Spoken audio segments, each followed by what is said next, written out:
Bonjour, bienvenue dans cette conférence où je vais parler d'estime de soi, les liens entre estime de soi, confiance en soi, affirmation de soi et de manière plus générale avec le bien-être que l'on peut ressentir dans la vie, l'épanouissement ou les difficultés que l'on peut voir. Je vous montrerai donc les pièges que l'estime de soi peut nous tendre, les remèdes qui aident à la stabiliser, parce que c'est ça qui est important, la stabiliser, pas la renforcer, et puis les solutions qui ne marchent pas. Et peut-être que pour vous aider à comprendre les méfaits d'une estime de soi qui est fragile, faible ou instable, quelques exemples comme celui de Marc, pour qui c'est un type tout à fait formidable, hein, entre nous soit dit, mais il fait des choses fantastiques dans sa vie, mais pour lui c'est jamais assez bien. Euh, c'est pas vraiment, ça n'a pas de valeur, ou ça n'a pas d'intérêt, ou finalement c'était trop facile, ou ça n'a pas de sens. Et pour Marc, il y a une espèce de sentiment d'imposture qui est là en permanente et qui mine tout ce qu'il fait et qui mine qui il est. Je pense à Charlotte. Alors Charlotte, elle est venue me voir, elle avait un projet, elle voulait le lancer et elle n'était pas prête. Elle avait besoin de renforcer un peu la confiance. On va voir ça plus tard. Et voilà, il fallait que ça aille mieux parce qu'elle avait peur de rater, évidemment. Elle avait peur de se tromper, de faire du tort à des gens. En fait, elle avait peur d'essayer et de voir les résultats peut-être imparfaits de ce qu'elle allait faire. Et donc, elle ne faisait pas. Elle était dans la procrastination. Je pense à Jean. Jean, type formidable, il se pose plein de questions dans la vie. Qu'est-ce qu'il devrait faire? Parce qu'il se compare en permanence aux autres. Et en particulier, évidemment, à des gens envers lesquels il aurait une valeur inférieure, parce qu'ils ont des résultats économiques notamment qui ne sont pas du tout à la hauteur de ce que lui a aujourd'hui. Mais en même temps, il n'a pas du tout envie de se comporter comme se comportent ces personnes. Il n'a pas du tout envie d'avoir la vie que ces gens ont. Il n'assume pas sa singularité et du coup, il n'arrête pas de faire des comparaisons qui sont toujours en sa défaveur. Je pense à Marie, femme merveilleuse, pleine de qualité, pleine de sensibilité, et sa sensibilité se transforme en susceptibilité quand quelqu'un remet en cause peut-être son opinion, une idée qu'elle a proposée, ou elle n'ose pas donner son avis, ou elle se met en retrait tout le temps. Pourquoi? Parce que l'opinion des autres a évidemment plus de valeur que son opinion personnelle. Je ne sais pas si ça fait référence à quelqu'un que vous connaissez. Euh, ou alors parfois elle défend ses idées bec et ongles comme si sa vie en dépendait, parce qu'effectivement, si on remettait en cause ses idées, c'est comme si on remettait en cause sa propre valeur, si on risquait de la rejeter, et c'est douloureux. Je pense à Claudine. Alors Claudine, de nouveau quelqu'un de super chouette, elle ne parle que de ses défauts, que de ce qui ne va pas, que de ses erreurs. Et quand on aborde peut-être ses réussites, ou en tout cas ce qu'elle a réalisé dans sa vie, elle en minimise systématiquement la valeur, et puis oui, mais j'ai eu de la chance, c'est grâce aux autres. C'est jamais par elle que les bonnes choses arrivent. Mais quand il y a des choses pas terribles qui arrivent, c'est évidemment à cause d'elle, c'est de sa faute. Vous voyez? Ça vous rappelle quelqu'un? Évidemment, quand on pense ça de soi, on se sent pas bien. On a des émotions difficiles, de la colère, de l'abattement, de la frustration, de la tristesse. Et avec ce qui se passe comme ça à l'intérieur de soi, c'est difficile de s'affirmer. C'est difficile de prendre sa place dans un groupe ou dans une conversation. C'est difficile, quand on considère qu'on n'a pas beaucoup de valeur, de prendre du temps pour soi. Or, c'est tellement important de prendre du temps pour soi, pour être bien, parce que quand je suis bien, je peux être bien avec les autres. Si je me sens pas bien, c'est difficile d'être bien avec les autres, même si parfois les autres peuvent nous faire du bien, c'est pas ça. Mais le but, c'est d'avoir des relations épanouissantes, équilibrées avec les autres. Et effectivement, on a besoin de se sentir bien. Qu'est-ce qui se passe en nous qui fait que on a ces difficultés-là? C'est l'estime de soi. Et j'aime beaucoup utiliser cette pyramide de la confiance en soi qu'a conçu le professeur Fanger de l'Université de Lyon. Il y a l'affirmation de soi qui est au-dessus, cette capacité à rentrer dans la vie, à s'affirmer. La confiance en soi, confiance dans notre capacité qu'on puisse s'affirmer, et l'estime de soi, qui est la base de ce triangle. Et je vais en parler assez longuement aujourd'hui, parce que c'est vrai que l'estime de soi, elle est souvent en difficulté. C'est pas de notre faute. Ça vient aussi de notre culture. Si vous faites un peu attention autour de vous, vous verrez que, notamment la publicité, elle ne fait qu'une seule chose. C'est pousser là où ça va, là où ça fait mal. Pour vous dire, vous savez, si vous voulez valoir quelque chose, ce serait bien que vous achetiez cette voiture pour qu'on voit que vous êtes quelqu'un de bien. Parce que si vous n'avez pas cette voiture, vous n'êtes pas quelqu'un de bien. Ça, c'est le sous-entendu. Hein. Il faut se maquiller parce que vous le valez bien. Comme si vous aviez besoin d'être maquillé pour valoir quelque chose. Et alors, le drame, c'est Facebook et Instagram. Hein. Parce que quand on va sur Facebook et qu'on regarde des photos on voit les photos de nos amis. Et nos amis, ils sont en couple, tout va bien. Ils sont avec les enfants souriants qui jouent dans le gazon. C'est leur succès, c'est tout ce qui va bien. Évidemment, si j'ai une dispute avec ma compagne, ce qui arrive dans tous les couples, je ne vais pas faire une photo et regardez, je suis en train de m'engueuler, on s'en veut, et elle est triste et moi je suis en colère. Je ne vais pas mettre une photo comme ça. Mais moi, quand je regarde les photos des autres, je me dis, mais eux sont magnifiques, tout va bien, et moi ça ne va pas. Ouais. Ça attaque la confiance en soi. Donc on va en parler de manière assez approfondie, on va explorer pourquoi l'estime de soi est si importante, quel est son rôle. On va essayer de bien comprendre son impact sur la confiance justement, sur l'affirmation de soi, sur la qualité de notre vie, la qualité de nos relations. On va voir comment on peut la stabiliser, parce que comme je disais tout à l'heure, et je vais le répéter, il ne faut pas chercher à la renforcer. Non, on a besoin qu'elle soit stable, et je vous dirai comment on peut faire. Je vous parlerai de la méthode qu'on a mise au point avec Daniel, Libérez votre force tranquille. Vous verrez comment petit à petit on peut créer à l'intérieur cette sécurité bienfaisante qui fait qu'on peut aller dans l'insécurité extérieure. Stabilité à l'intérieur pour aller dans l'instabilité à l'extérieur. Parce que dès lors que je m'affirme, je m'expose. Et quand je m'expose, il y a des risques. Et c'est pas grave, parce qu'à l'intérieur, c'est bien. Je suis en lien avec moi et je peux faire face à ces difficultés. Je répondrai ensuite à vos questions, puisque j'ai reçu plusieurs questions et je tenterai d'y répondre. Et puis à la fin de la conférence, je vous présenterai le cadeau que j'ai souhaité vous offrir en lien avec l'estime de soi. C'est un très bel exercice avec une guidance audio et un document cadre qui devrait vous aider. Et peut-être avant d'aller plus loin, vous dire quelques mots sur qui je suis, parce que certains me connaissent depuis longtemps et me suivent. Je vous remercie, je vous salue, gratitude. Donc moi, je suis ce qu'on appelle un coach de vie, quelqu'un qui accompagne des personnes vers une vie plus épanouissante, une vie plus joyeuse, une vie plus bénéfique pour soi et pour les autres. Et ça, c'est un beau métier, vous me direz. Je ne serais pas qui je suis aujourd'hui sans, d'une part, ma vie.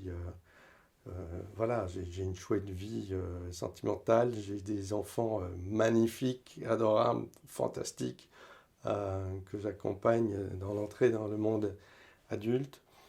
Je ne serais pas qui je suis sans l'appui indéfectible que m'a offert pendant des années Pierre Morkens, qui est un mécène, un entrepreneur social, quelqu'un qui investit pour contribuer à ce que chacun de nous se sente bien dans sa vie, pour nous aider à comprendre comment fonctionne notre cerveau et comment on peut apprendre à l'utiliser autrement. Pierre, merci de tout cœur pour ton soutien et ton aide. Merci Daniel Kerrigan, qui est mon co-auteur de Oser, ça change tout. J'ai écrit 2 livres, je parlerai du second après. Daniel, américain, qui a étudié les neurosciences, la psychologie, et qui m'a beaucoup nourri en études, en points de vue un peu différents, nouveaux, sur la compréhension du fonctionnement de notre cerveau, de notre vie. Et donc voilà, et grâce à tout cela, d'une part, j'ai pu mener, et je mène une vie professionnelle dans ce domaine, et j'ai pu écrire ces 2 livres, Oser, ça change tout avec Daniel, ce que la vie nous apprend pour une vie pleine de sens, Et c'est tout ce que je vous souhaite, évidemment. Et puis, mon meilleur ami, c'est moi. Parce que la personne avec laquelle je passe et de loin le plus de temps, c'est moi-même. Et donc, si je n'ai pas avec moi-même une relation bienfaisante, bah, c'est difficile d'aller bien à l'extérieur. Ce qui m'anime dans la vie, c'est de contribuer à ce qu'on vive mieux tous ensemble. Je vois à quel point nous avons des difficultés à vivre, que ce soit dans les organisations qui créent beaucoup de dégâts, beaucoup de difficultés, que ce soit dans la vie quotidienne où je vois tellement de gens en souffrance, que ce soit des dépressions, des burn-out, ou simplement un abattement d'être fatigué, de ne plus avoir, de ne plus comprendre le sens de sa propre vie, que j'ai envie de contribuer parce qu'on peut trouver et définir un sens à sa propre vie, qui nous mette en vie, qui nous fasse vivre avec de l'enthousiasme. Voilà ce dont j'aimerais vous parler aujourd'hui. L'estime de soi. Mais c'est quoi au fond l'estime de soi? J'aime bien cette définition de l'Université de Maryland qui nous dit l'estime de soi, c'est une orientation qui peut être positive ou négative à l'égard de soi-même. C'est une évaluation globale de sa propre valeur.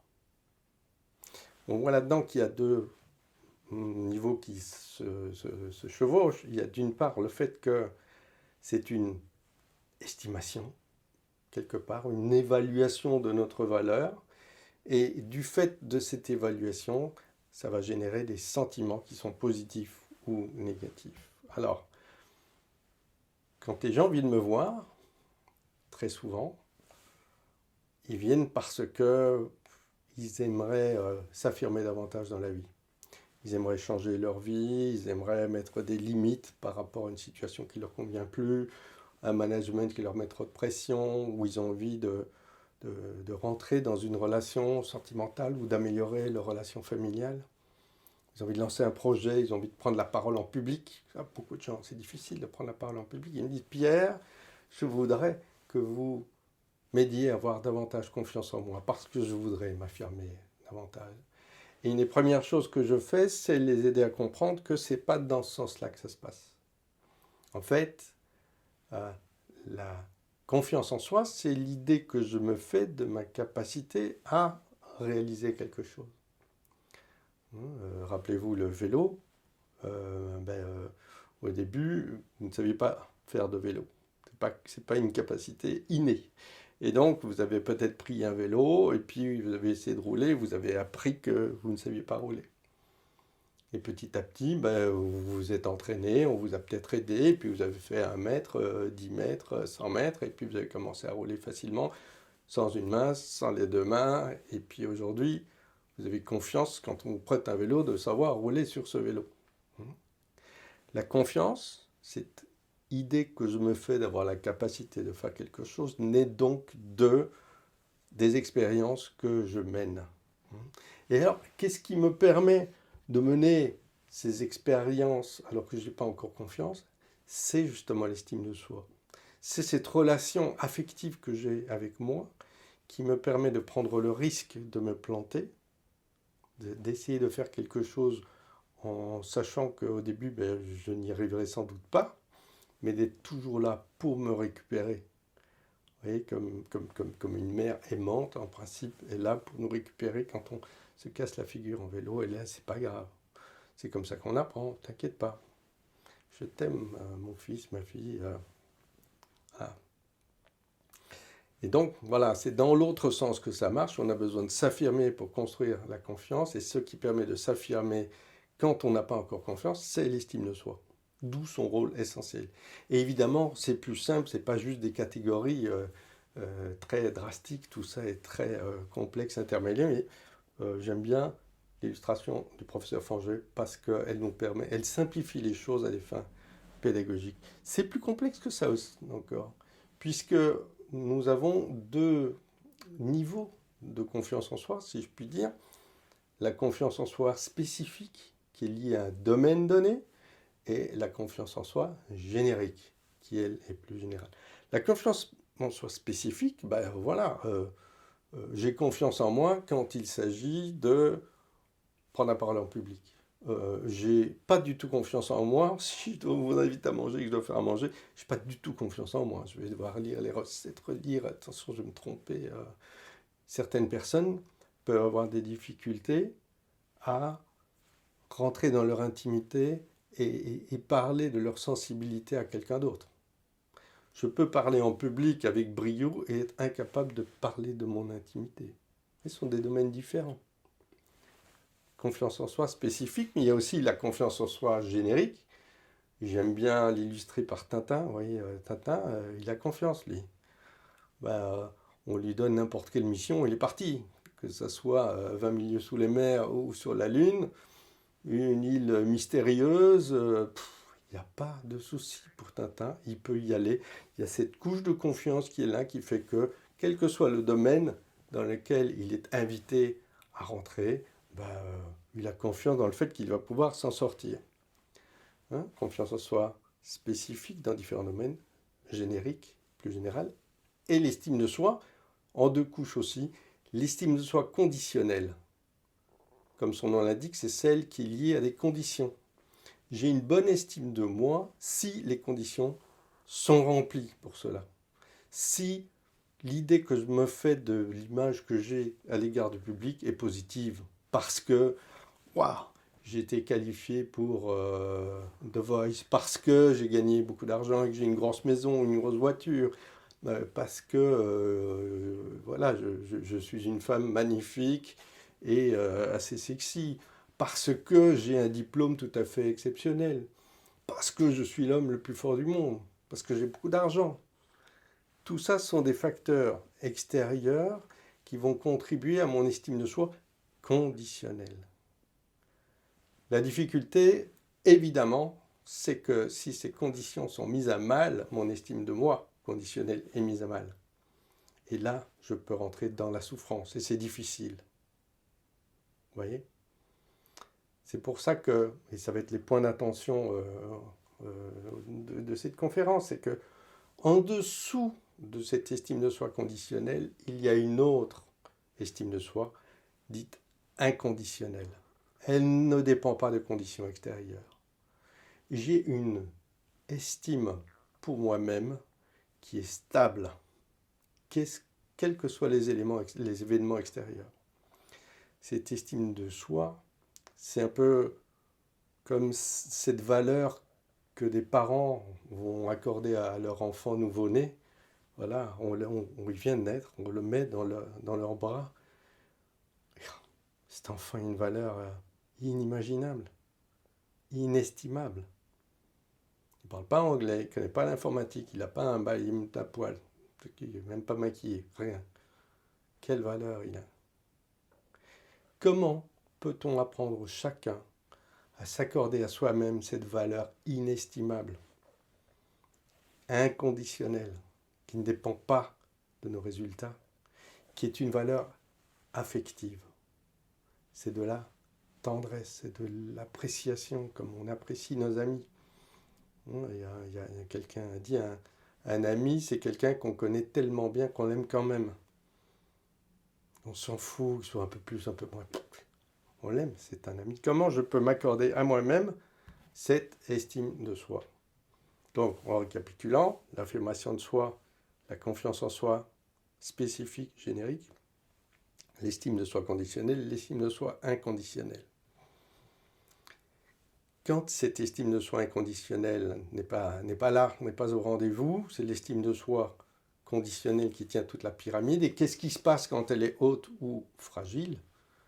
Parce que conditionnelle, parce que les conditions peuvent nous mettre en défaut, on peut avoir ces émotions difficiles dont je parlais au début. On est tout le temps en train de se comparer aux autres, bien sûr, à notre désavantage. Et un exemple marquant, c'est celui d'Olivier Rousteing. Ça m'a vraiment frappé. Voilà un type tout à fait formidable. Un créateur de mode. Génial. À 25 ans, on le nomme directeur artistique monde de la maison de mode Balmain. À 25 ans. Il réussit tout ce qu'il veut.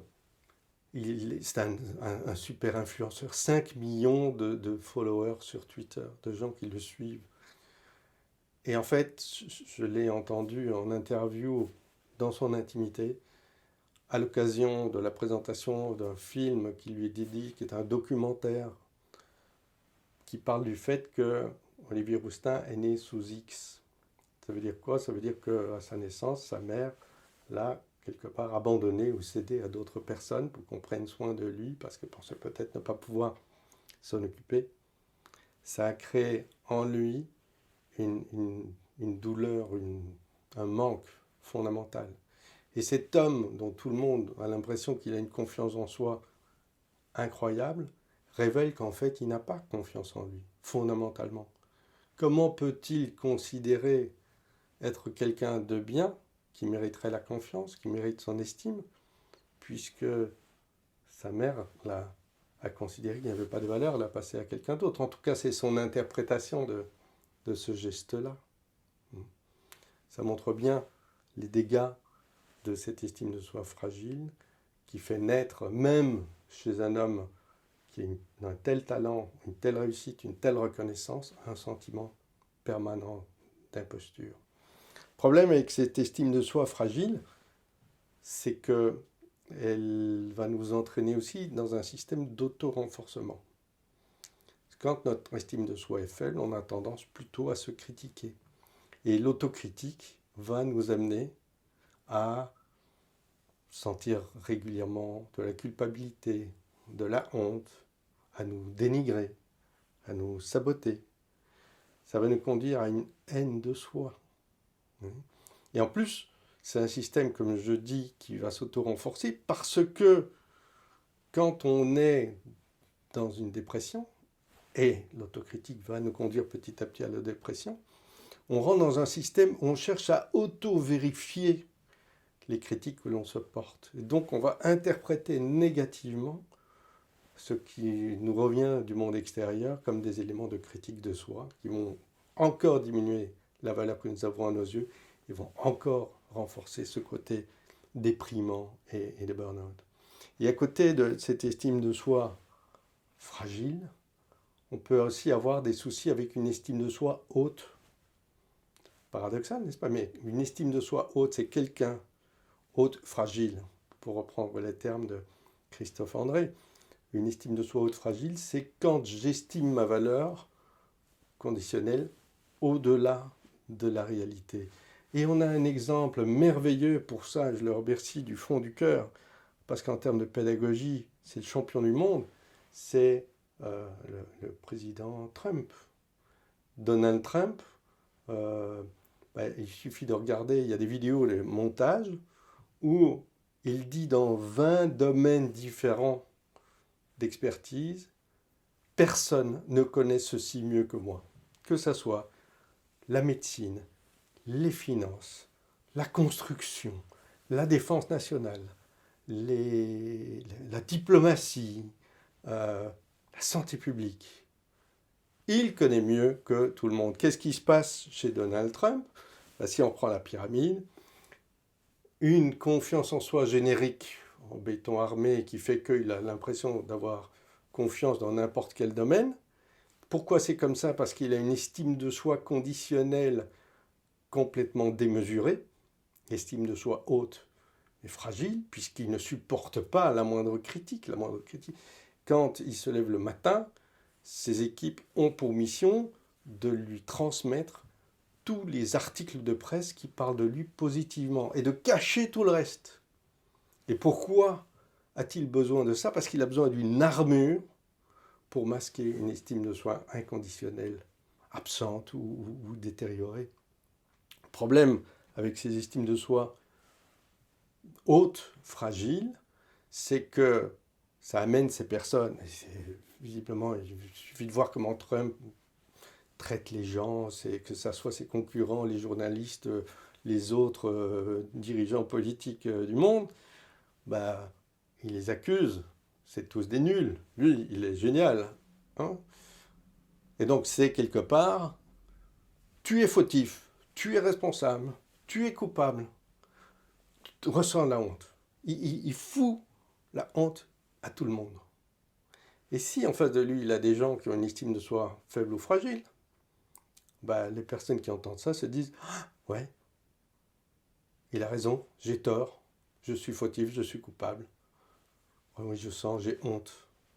C'est ça qui peut se passer aussi. Et c'est pour ça qu'une estime de soi haute, fragile, est aussi nocive qu'une estime de soi faible.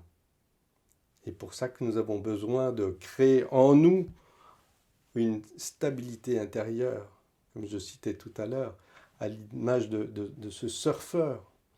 Il est dans une vague qui est tellement plus forte que lui. Il est sur une planche complètement instable. Et lui, il est là, posé. Il a sa stabilité personnelle qui fait qu'il est prêt à rentrer dans le monde. Ça lui permet de libérer sa puissance intérieure avec sérénité et de manière bénéfique aussi pour les autres. Parce que la vraie puissance, c'est celle qui fait du bien autour de soi, c'est pas celle qui enfonce les autres à la Trump. J'essaye de montrer que je suis grand en enfonçant tous les autres. Non, c'est pas ça la vraie puissance. La vraie puissance, c'est j'ai de la puissance et je vous aide à libérer votre puissance. Nous avons vu les méfaits d'une estime de soi fragile, faible ou même haute, fragile. Nous venons de voir les bienfaits d'une estime de soi quand elle est bonne, stable. Quels sont les remèdes qui sont les plus appropriés pour stabiliser cette estime de soi? Et quelles sont les solutions contre-productives? Ce qui est important, c'est de comprendre qu'on ne peut pas améliorer l'estime de soi en renforçant l'estime de soi. Sinon, elle devient haute, fragile. Il y a des paradoxes comme ça, tels que ceux qu'ont montré les chercheurs Ryan et Warren Brown, en montrant qu'on n'a pas besoin quelque part de cette estime de soi conditionnelle. Ça nous aide. Pas dire recevoir des compliments, pouvoir les accueillir, les accepter, bien sûr que ça fait du bien.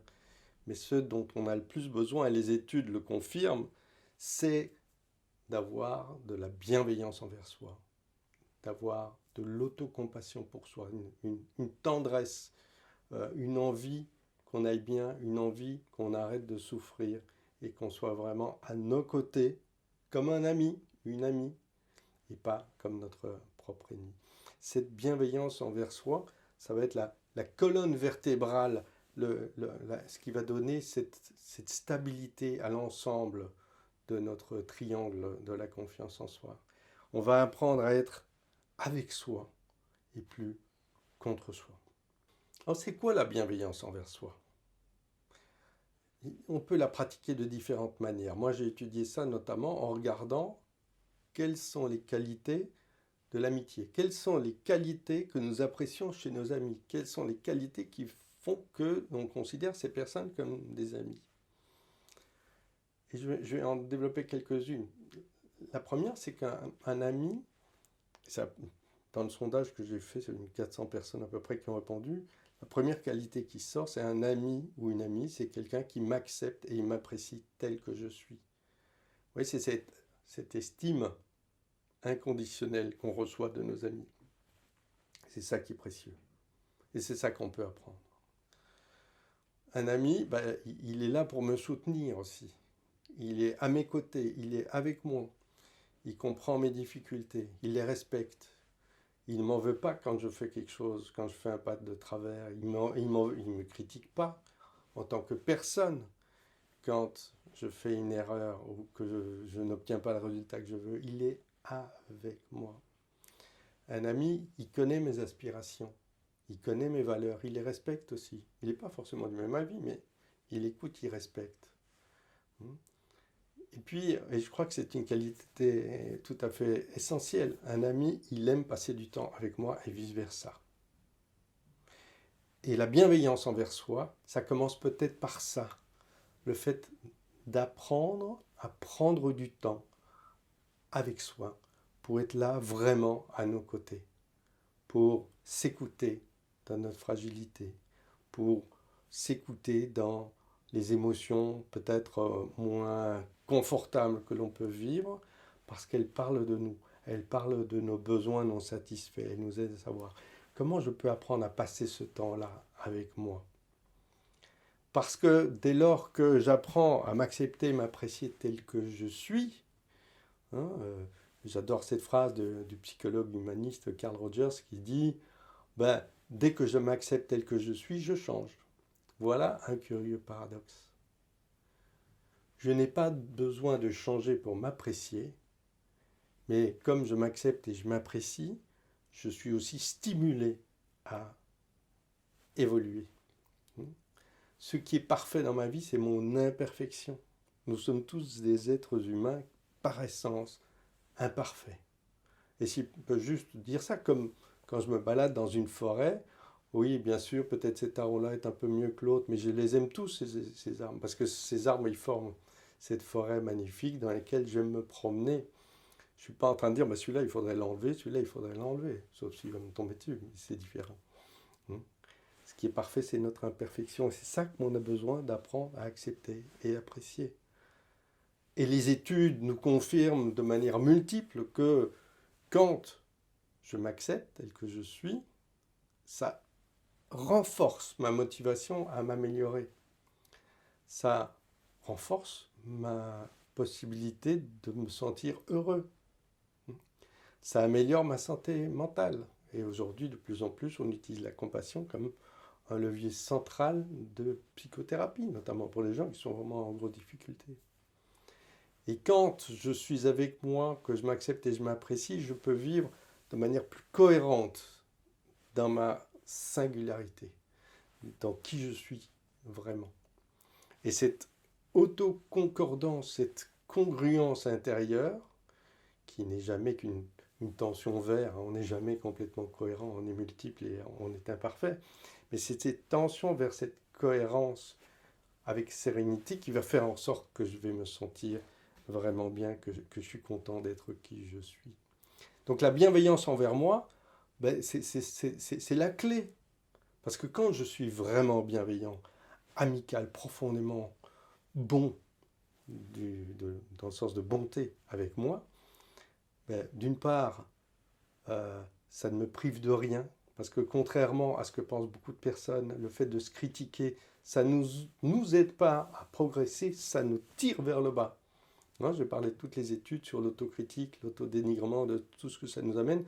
On ne rigole pas avec ça. Et les études montrent qu'au contraire, quand je me soutiens avec bienveillance, je progresse mieux. Parce que je vois clairement ce qui compte à mes yeux et que je peux décider en conscience alors de voir comment je vais avancer vers ça. Parce que je vais m'écouter avec curiosité, ouverture, sans jugement. Parce que je vais sentir une motivation profonde qui sera renforcée, qui sera là pour me porter vers la vie que j'ai envie de mener. Parce que j'aurai de plus en plus de plaisir à passer du temps de qualité avec moi, parce que je me serai apprivoisé, y compris avec mes émotions dites désagréables ou inconfortables. Il n'y a pas d'émotions négatives. Les émotions, ce ne sont jamais que des informations qui me parviennent et qui m'aident à savoir comment je peux avancer. Ouais. Et à ce moment-là, ben, j'ai une plus grande résilience, c'est-à-dire une capacité plus forte à me relever face à mes difficultés et mes échecs éventuels ou mes expériences qui ne se terminent pas comme je veux. Et à ce moment-là, ben, la vie devient une aventure fascinante. Être bienveillant envers soi, c'est la clé. C'est au centre de mon travail et il y a des centaines de personnes qui suivent mes formations maintenant. Et je peux vous dire que ça change la vie. Un mot à propos de ces formations, je vous ai dit que j'en parlerai. J'ai conçu, avec l'aide de Daniel et le soutien de Pierre, une formation en ligne sur une plateforme dédiée qui est une double composition, si vous voulez.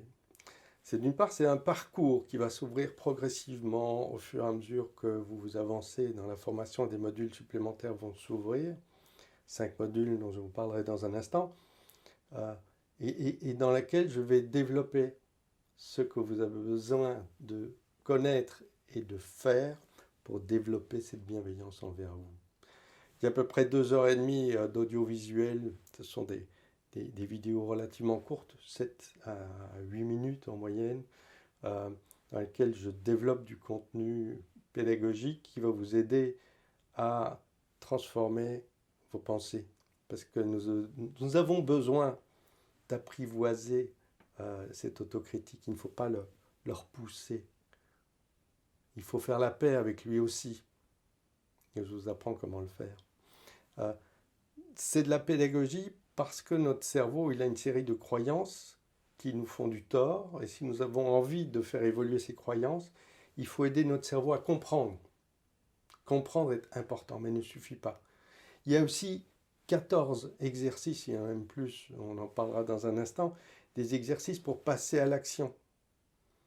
Parce que c'est comme l'affirmation de soi qui va renforcer la confiance, vous avez besoin d'apprendre à faire des choses pour transformer la perception que vous avez de vous-même et apprendre à vous sentir vraiment bien.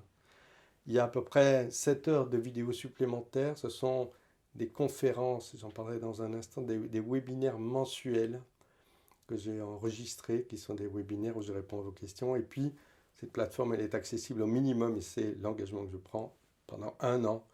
Mais au fur et à mesure du développement, ces années se prolongent.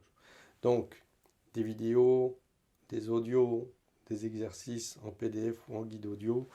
Mais à côté de ça, j'ai mis en place, au fur et à mesure que j'ai avancé dans l'expérience de cette formation, tout un système de soutien pour les personnes qui la suivent. Parce que ce qui m'intéresse, moi, ce qui m'anime, ce dont j'ai envie, c'est que vous suiviez la formation, que vous regardiez les vidéos, que vous écoutiez les audios, que vous fassiez les exercices.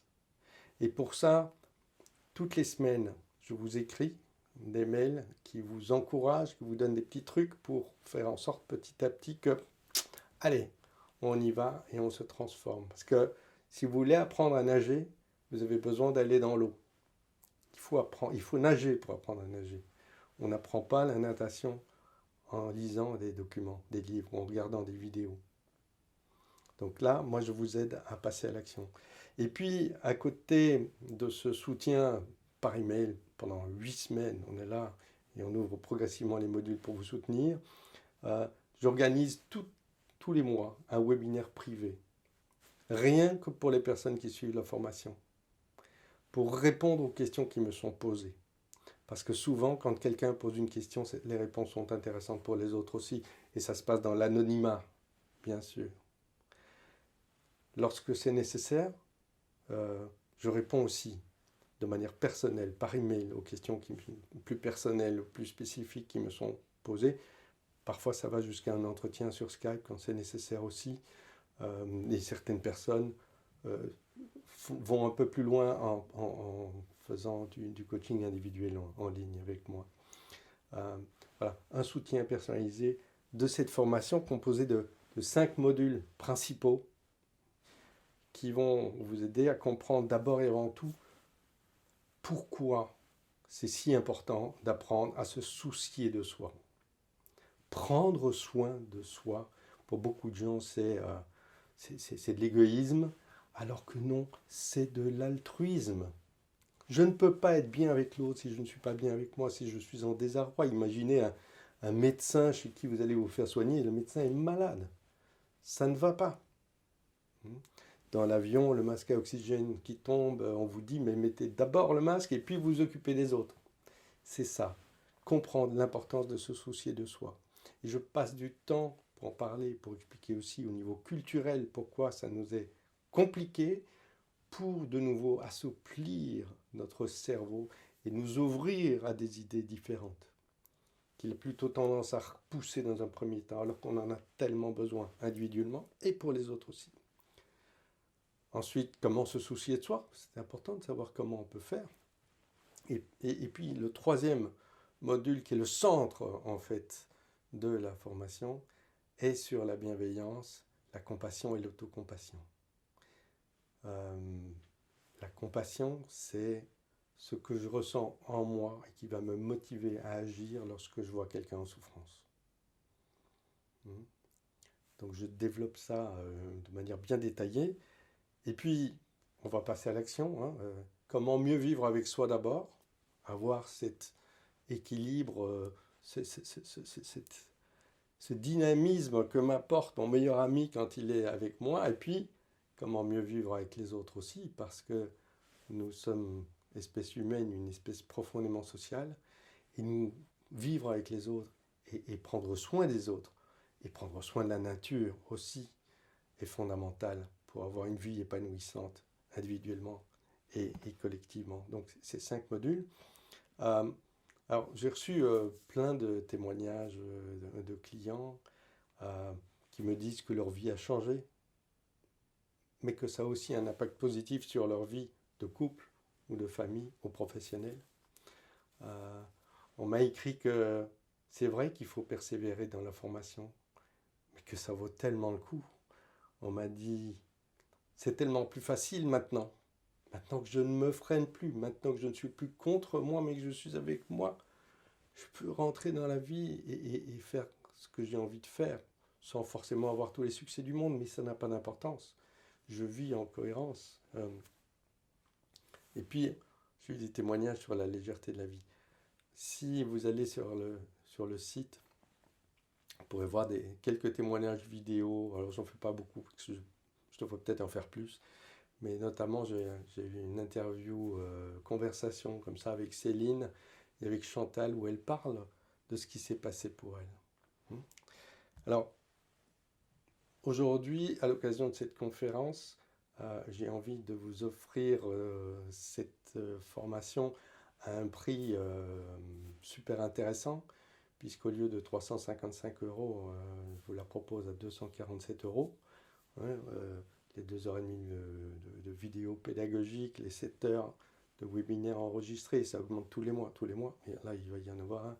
Bientôt, ce sont des webinaires qui sont pleins d'idées, d'une part en réponse à vos questions, mais aussi parfois j'enrichis la culture que vous pouvez avoir sur le bien-être, sur base de mon travail.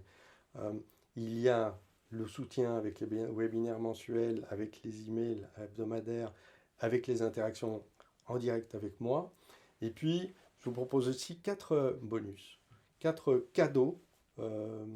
Alors certains sont des exercices comme la symphonie des sons, qui est un exercice magnifique pour faire ce qu'on appelle préfrontaliser. C'est Jacques Fradin, un médecin et un chercheur en neurosciences appliquées au comportement, qui m'a fait découvrir ça. Daniel qui l'a monté techniquement. C'est un système qui nous fait élargir notre perception. Il y a le livre que j'ai écrit avec Daniel en version PDF, en couleur et illustré par Alexia. 300 pages, que des choses importantes à savoir quand on a envie de se dépasser. Et c'est un complément parfait par rapport à la formation. Je vous mets en accès 5 conférences que j'ai données sur des sujets complémentaires, apprivoiser son mental. Comme je disais, notre cerveau, on doit apprendre à bien vivre avec lui aussi, et voilà, apprivoiser son mental pour être plus performant. Il est temps de faire ce qui est important, parce qu'à force de remettre ce qui est important à nos yeux et de faire plein de choses pour les autres, mais on s'oublie, et à la fin de sa vie, on est comme ces mourants dont parle Bronnie Ware, qui nous dit ce que regrettent le plus des personnes en fin de vie, c'est je regrette d'avoir vécu la vie que les autres voulaient pour moi et pas celle à laquelle j'aspirais. Et si vous osiez briller, parce que une flamme, elle n'essaye pas de briller, elle se laisse briller. Et nous, en tant qu'humains, on ne se laisse pas briller. Oser briller, c'est simplement se libérer de nous pour pouvoir offrir le meilleur de soi au monde. Comment prendre de meilleures décisions? Parce que souvent, on prend des décisions trop vite, mal. On croit écouter notre intuition, mais on fait des erreurs. Et puis, la bienveillance authentique, individuelle et collective.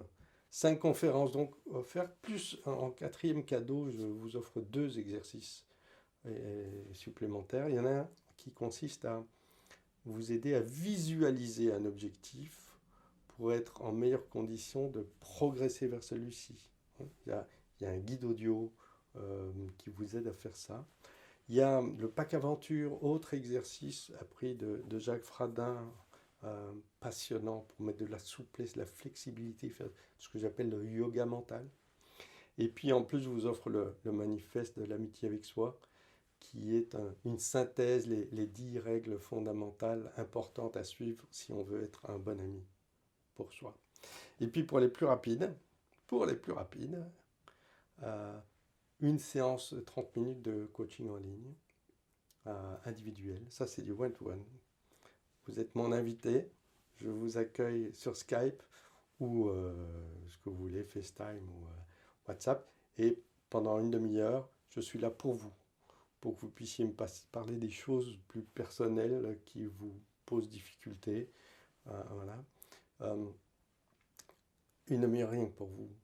Et puis, le dernier cadeau, en fait, c'est vous qui le faites.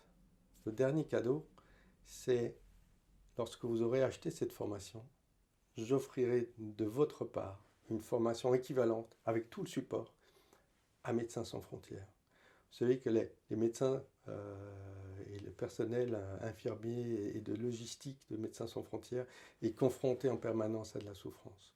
Et lorsqu'on est trop longuement exposé à de la souffrance des autres sans pouvoir tout résoudre, et on ne peut pas résoudre toutes les souffrances du monde, eh bien, on vit des difficultés personnelles. Et pour ces personnels, c'est intéressant de réapprendre à passer du temps avec eux-mêmes pour mieux tenir le coup à l'égard des autres. Donc, lorsque vous achetez la formation, j'offre de votre part une formation équivalente à Médecins sans frontières. Alors, je vais maintenant répondre à vos questions. Alors, j'en ai reçu plusieurs. J'en ai choisi quelques-unes, notamment une question de Janice qui me dit mais Pierre, apprendre à être ami avec soi et à s'aimer, est-ce que ça ne va pas nous conduire vers le narcissisme? Et c'est une très bonne question, Janice. Mais si vous regardez ce que j'ai dit par rapport à une estime de soi haute, fragile, ça, c'est des personnes qui s'aiment. Mais en fait, ce n'est pas elles qu'elles aiment. Elles aiment l'image qu'elles croient pouvoir donner dans le monde extérieur ou l'idée que les gens pensent d'elles-mêmes. Le narcissisme, ce n'est pas une relation à soi. Ou alors, dans le sens où Fabrice Midal en parle, où c'est justement, c'est de l'amitié avec soi. Et celle-là, elle est bénéfique.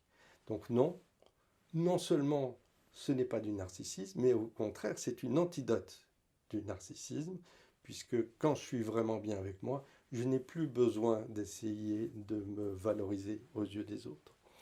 Alors, question de Frédéric, qui me dit pourquoi est-ce qu'on souffre de ça, hein? Pourquoi est-ce qu'on souffre de l'autocritique et de la dévalorisation?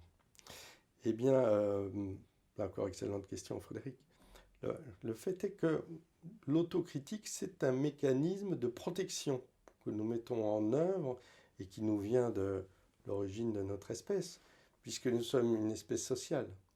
Un bébé, un enfant, ne peut pas vivre seul, il a besoin du soutien, de la protection de ses parents.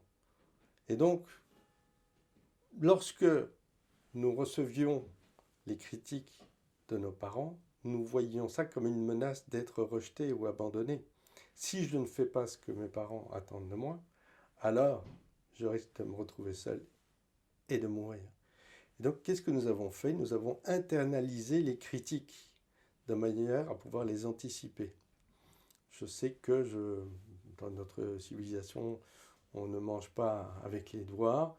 Bah donc, ouais, ah non, je ne peux pas prendre avec mes doigts, je vais me critiquer. Quand je mange salement, je fais tomber un peu de salis mon pull. Voilà.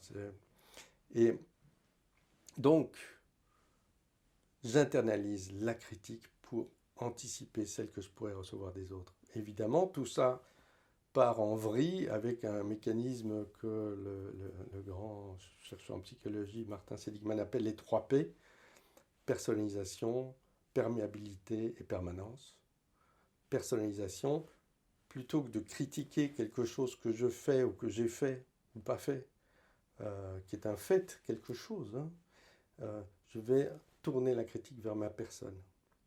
C'est pas que j'ai préparé un mauvais repas, c'est que je suis un mauvais cuisinier. Personnalisation, c'est vers moi que je tourne la critique. Première dérive de la critique. Deuxième dérive de la critique, perméabilité. C'est pas que je suis nul en cuisine, c'est que je suis nul. C'est comme l'eau qui va couler à travers tous les domaines. Et troisième, la permanence, c'est je suis nul, D'ailleurs, j'ai toujours été nul et je serai toujours nul. Et là, on est enfermé. Donc voilà, c'est un mécanisme de défense qui a dérapé et dont nous pouvons petit à petit sortir. Alors, Françoise me dit, qu'est-ce que je peux faire pour l'estime de soi de mes enfants? Alors Françoise, je commencerai par reprendre ma réponse à la question de Frédéric. Qu'est-ce que je peux faire? La première chose, c'est ne pas critiquer la personne de mes enfants, la personne qu'ils sont. Oui, je peux émettre des critiques sur ce qu'ils ont fait, sur la manière dont ils l'ont fait ou pas fait, mais pas la personne qu'ils sont. Donc, je peux critiquer le fait qu'ils n'ont pas fait leur devoir, par exemple, mais je ne vais pas les traiter de fainéants. Ce serait les enfermer dans une catégorie qui peut leur nuire et qui ne sert à rien. Si vous avez envie qu'ils aient une bonne estime d'eux-mêmes, commencez par ne pas attaquer cette estime de soi par des critiques de la personne qu'ils sont. Et le deuxième élément qui est le plus important, nos enfants regardent nettement plus ce que l'on fait que ce qu'on leur dit. La pire éducation, c'est quand on dit à nos enfants, mais arrête d'utiliser tout le temps ton écran, et nous, on est devant nos écrans. Ça ne marche pas. Ils regardent ce qu'on fait, pas ce qu'on dit. Et donc l'exemplarité est une manière essentielle et importante de transmettre à nos enfants cette qualité d'être en relation avec soi. C'est le pratiquer soi-même. Et à ce moment-là, on devient exemplaire, pas dans le sens d'être formidable, parfait. Non, c'est juste on devient un exemple à suivre. Pas parce qu'on veut être un exemple, mais parce qu'on se fait du bien à soi. C'est pour ça que ce n'est pas un égoïsme de prendre soin de soi, au contraire, c'est une leçon qu'on donne aux autres. Nassim me demande comment savoir si la formation va m'être utile et à qui s'adresse-t-elle. Alors, pour répondre à ça, Nassim, encore deux choses en gros. Si vous êtes à peu près reconnu dans des difficultés liées à une estime de soi fragile, oui, c'est fait pour vous. Si vous avez des difficultés peut-être relationnelles à vous affirmer, à être en bonne relation sereine avec les autres, cette formation va vous aider, bien sûr. En gros, moi j'ai fait cette formation, elle s'adresse d'abord et avant tout à des personnes qui sont des particuliers, des professionnels, peu importe, mais c'est d'abord des personnes. Parce que notamment j'ai beaucoup de coachs qui suivent la formation, mais en tant que personne. Parce qu'ils ont suivi plein de formations, mais ils ont encore, ou elles ont encore des difficultés à prendre leur place comme coach. Et ça les aide vraiment pour elles-mêmes, mais aussi dans leur relation avec les autres.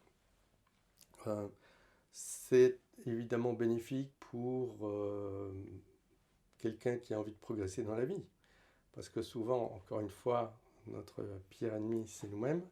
Et si j'ai envie de me soutenir pour pouvoir avancer et accepter peut-être une proposition qu'on me fait, un avancement, ou justement mettre mes limites et dire je ne veux plus de ça, la formation va jouer un rôle d'équilibrage, de sérénité pour aller dans l'instabilité. Vous avez envie de lancer une activité, ça va vous soutenir aussi ce qu'on appelle les start-upers qui sont avec nous. Donc, monsieur et madame tout le monde, dans toute une série de situations, des professionnels de la psychologie et du coaching sur l'approche plus spécifique de comment la compassion et l'autocompassion nous aident à nous sentir mieux et comment ça peut les aider à aider leurs patients ou leurs clients. Voilà. Je ne sais pas si j'ai bien répondu à vos questions. Si vous avez des questions complémentaires, vous m'écrivez. Je suis assez réactif, je suis là pour vous. Ce que je peux vous dire encore par rapport à ce que cette formation est pour vous ou pas, c'est que vous avez la possibilité, si jamais dans les 15 jours elle ne vous plaît pas, de me le faire savoir et demander le remboursement. Je le fais sans discuter. Parce qu'encore une fois, ce qui m'intéresse, ce n'est pas de vous vendre une formation, c'est que vous la suiviez, que vous appliquiez ce que je vous propose de faire, que vous fassiez les exercices, que ça soit bénéfique pour vous, pour votre entourage et pour notre vie collectivité, pour notre planète. C'est ça qui m'anime.